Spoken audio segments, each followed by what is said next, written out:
and gentlemen, to Rebels TV for another week, our post-Easter edition, episode number 6 for the season, and well and truly back into the swing of things after the weekend off here for the TAC Cup boys.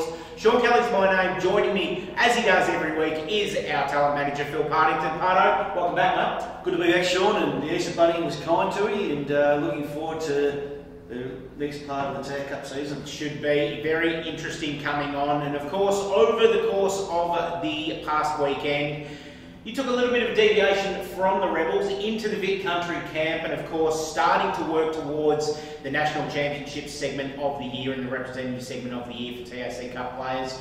Talk to us about what happened in this Vic Country camp, what it was, and how our Rebels boys went within. Look, sure, we had 6 boys invited to Vic Country initial squad, and a squad of 55 players came in on the Wednesday, and there's a bit of training run at Icon Park in the rooms of the Calder Football Club, which is great for the boys to experience that sort of meeting room experience for them. They went into medicals on Thursday, Sean, medicals and psychological tests and things like that, getting things just ticked off for the actual carnival. And then Friday, 2 games against Metro, so our boys went well with Sean, and Josh Chatfield didn't play, a bit of a lower back issue, but the other 5 boys played well, and now we've got the next 5 games with TAC Cup footy, Sean, to perform well and hopefully get into the next squad of the Vic Country program. I suppose with regards to that next step, their fate's very much in their own hands from here. They put themselves forward in front of the Vic Country selectors and now just keep performing at TAC level. Exactly right, Sean, and that can be added and deleted any time, so other players can play well at TAC Cup level and came into the squad as well, so it's not a cemented squad, it's an initial squad, and boys can be added and deleted, as like any Rebels program can be, Sean, too. Very interesting weekend, and of course, throughout the course of the last 7 or so days, we've also had the announcements for the Vic Country squad for our under-16s, and coming from the TAC Cup Girls system as well, and some very, very good news that we have quite a number of Rebels players involved in both programs. Yeah, to get 7 boys in the under-16 program, very pleased with Sean, and 6 girls in the TAC Cup Girls side of it, and also Ella Wood in the under-16 girls, so very pleased, Sean, and you see the program gaining legs all the time, Sean, those people getting opportunities to the next level. It's fantastic to see that obviously there is that next level of football that everybody aspires for after the TAC Cup, and that some of our Rebels are getting those pathway opportunities as well. TAC Cup Girls, Parto, season finished on the weekend, and we'll talk more about it with Krista Woodroffe very, very shortly, but didn't the season end on a high? What a good result, Sean. No, I was at Vic Country and I was watching the Twitters coming through, showing the live scores, and look, the girls come away with a great win against the Sandringham Dragons, and credit to all the girls. I know they were very pleased, and I think, Sean, 3-2 ratio for win-loss, and look, very outstanding for the girls. They've improved each week, and well done to our staff and also the girls involved. And I suppose one of the highlights of the system is that every player on the list got a game throughout the course of the season. One thing we aim for at the start, Sean, is our goal to get all girls through the program and have a game, and they did do that, and we've had girls that haven't played footy at all. First game of footy was during the Rebels TAC Cup season, Sean, so outstanding result for us. Let's talk more about the TAC Cup Girls competition with our TAC Cup Girls coordinator, Krista Woodroffe. Back to Rebels TV, time for our TAC Cup Girls segment once again, and with the TAC Cup Girls season finishing this past weekend, Krista Woodroffe, it's the last time we're going to see you on Rebels TV for this season. How are you? Very well, thank you. A bit sad, I suppose. It is a bit sad. The last time I'll be here on a bit of TV. Tell us about the game last Friday at Rams Arena, in Craigieburn. Huge day for TAC Cup Girls footy, all the teams in action, and our last game for the season, and the girls didn't disappoint at all. Yeah, it was exciting.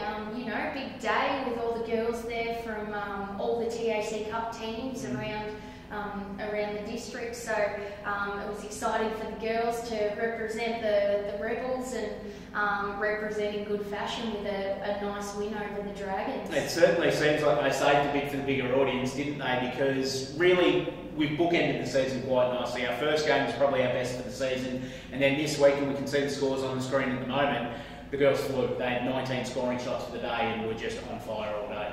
Yeah, from the first bounce, the girls just looked like they had it all together, over the course of the 5 rounds, each round they've just become more consistent and more as a unit as well. So it really showed on Friday that the girls are a really well developed unit, considering, you know, we only train once a week, and we have quite a few new girls into the team each week. So yeah, it was a really good performance. Tell us a little bit about the game. Obviously the girls started really well and then just kept going from there.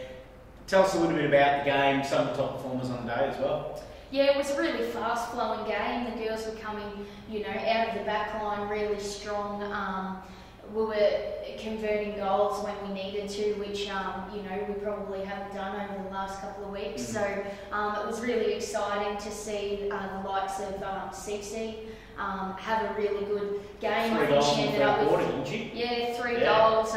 Really just took it on with her speed in the forward line and crumbed a lot of the play down there. So she was a really strong performer. Angela Stoneman, first game for the season. So really strong overhead, good contested possessions, and really kept the girls in the game over the course of the game. The season now over, as we mentioned, a 5-game season, and by virtue of finishing on top of the ladder undefeated with a pretty good percentage, the Calder Cannons winning the TAC Cup Girls Premiership. So congratulations to the Calder Cannons on that.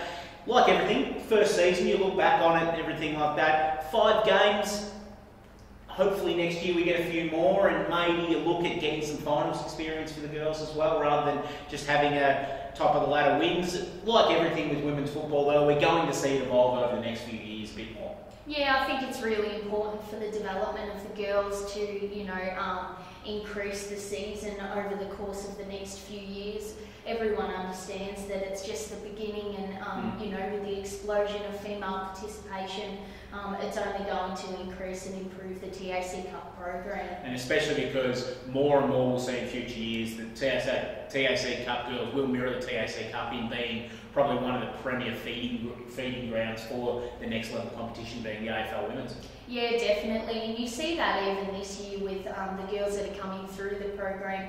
We have some talented girls, not only from the Rebels squad, but from the other squads that could easily slot into a VFL, AFL Women's competition. Talk to us about some of your highlights for the season now that it's done and dusted. Obviously, your first season in the Rebels mix, as well as a lot of these girls as well. From the time you entered the program, I suppose unofficially late last year, but officially at the start of the year, up until now, what have been your favourite memories and favourite highlights of the season? Yeah, look, the season's been amazing. The girls have been outstanding. These girls really love footy, and that's what I love the most, is just watching girls play the sport that they're passionate about, watching girls from alternate sports, from netball and basketball and soccer, that have never really picked up a footy, and watch their progression over the time. So I'd say that that's probably been the best part of the program, is watching that progression from those girls that may never have been playing footy, as well as the girls that have really stood up, you know, our top age girls that potentially, you know, don't get another chance at this, really stepping up as individuals, showing their leadership and presenting that leadership come game day. And as we touched on with Parto before, lucky enough to have a few girls that have been selected for the next stage to go in and trial to represent Victoria Country this year. Tell us a bit about those girls. Yeah, it's really exciting. We've got 5 girls that have been invited to represent the Vic Country. So we're really excited for those girls moving forward, and I think that they're excited about the opportunities that this will present for their future and their pathway in football. So hopefully we'll, you know, have a bit of vision up there of the 5 girls that are going to be invited to Vic Country, and yeah, looking forward to it. They've been on the screen a couple of times. We had it earlier before we got you in. Now we did it again just to remind everybody. So definitely all up there, and we put Georgia Clark up there as well, who is part of the academy at the moment, and we believe while she didn't actually get an official invite into the Vic Country squad, by law of being part of the academy, she'll go into that same training stream.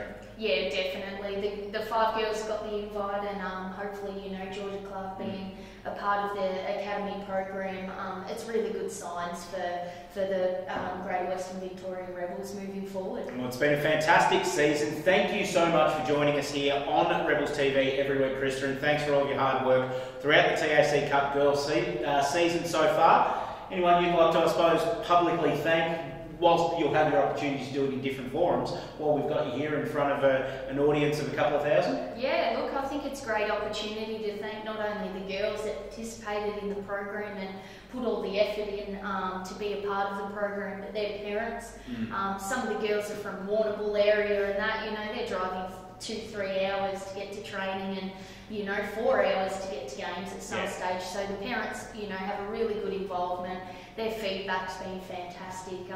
The coaching staff across the board have really presented themselves well over the course of the Rebels TAC Cup season. So really excited to see where we're going from here, and thank the Rebels community for getting me involved and hopefully accepting me into the Rebels. And to all of our staff as well, our matchday staff led by Coach Jeff Whitaker, a fantastic job done by them as well. Yeah, most definitely fantastic across the board, and really exciting to see where we're headed.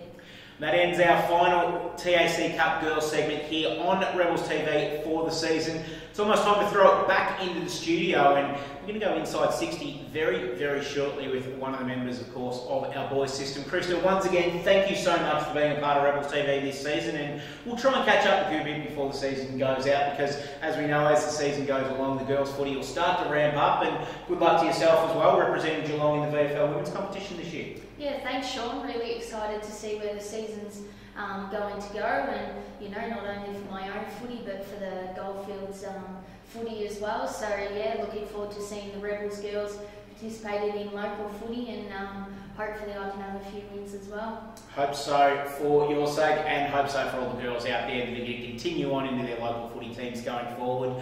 Time to take it back into the studio and time to go inside 60 thanks to bluegum clothing. Krista Woodroffe, our TAC Cup Girls co-ordinator. It's been a breath of fresh air having Krista on the program over the last 6 weeks, Parto, and we'll miss her inside on Rebels TV going forward. We certainly will, Shaun, and it's good luck to Krista. She's done a fantastic job with that girls program. We look forward to that firing up again later on in the season, but firing up right now, Parto, is probably after the TAC Cup Girls segment, our next most popular segment here on Rebels TV, Inside 60. Thanks to Bluegum Clothing, and this week, we've got one of the new boys under the pump, Charlie Wilson from the Warrack Eagles. The old Chuck, we used to see how he goes, and he's got a bit to say, Chuck, and this will be very pleasing to hear what he says to say, Chuck. And it will be indeed, so let's have a look at Charlie Wilson going inside 60 for Bluegum Clothing.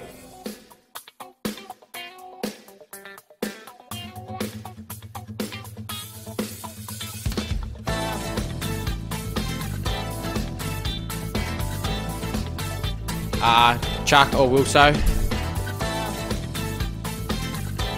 Midfield forward, Joel Selwood. Warrack Eagles Football Netball Club. Passionate.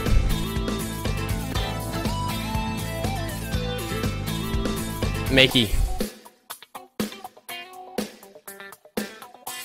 Jono.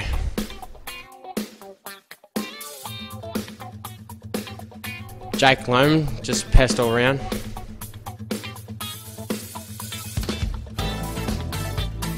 First senior game at Warrack.